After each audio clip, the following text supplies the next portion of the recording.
Hey everybody, this is Rick Niedermeyer and I'm coming to you with your weekly sports update with Rag House Media.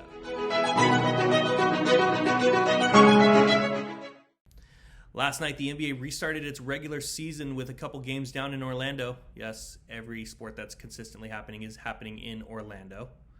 You had last night the Utah Jazz going up against the New Orleans Pelicans in a very close game. The score ended 106-104 in favor of the Utah Jazz, with Donovan Mitchell and Mike Conley both scoring 20 points for the Utah Jazz, and Rudy Gobert dropping 14 points, 12 rebounds, and 3 blocks, showing he's still one of the most dominant big men in the league.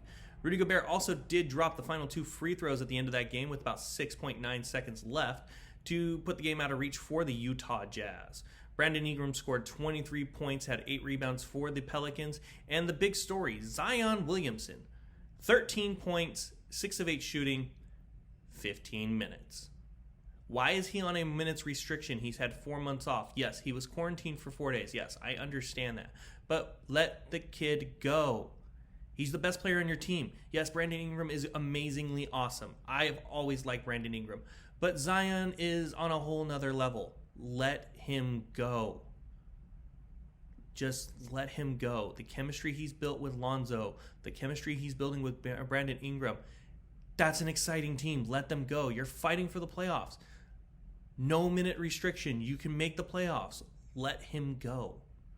Speaking of playoff teams, you had the number 1 team in the Western Conference, the Los Angeles Lakers, going up against arguably the number 2 team in the Western Conference, the Los Angeles Clippers.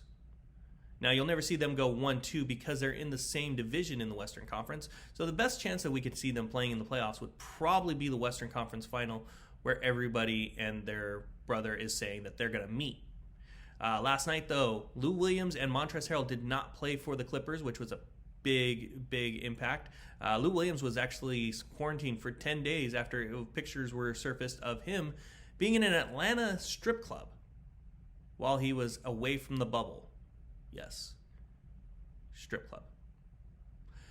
LeBron James had 16 points, 11 rebounds, and 7 assists, and Anthony Davis led all scorers with 34 points and 8 rebounds, and he dominated that game. You could tell there was no way the Clippers were going to stop him.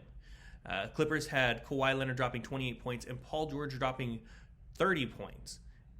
Now, this was a matchup that could possibly be the Western Conference Finals to go possibly up against, in my opinion, probably the Milwaukee Bucks.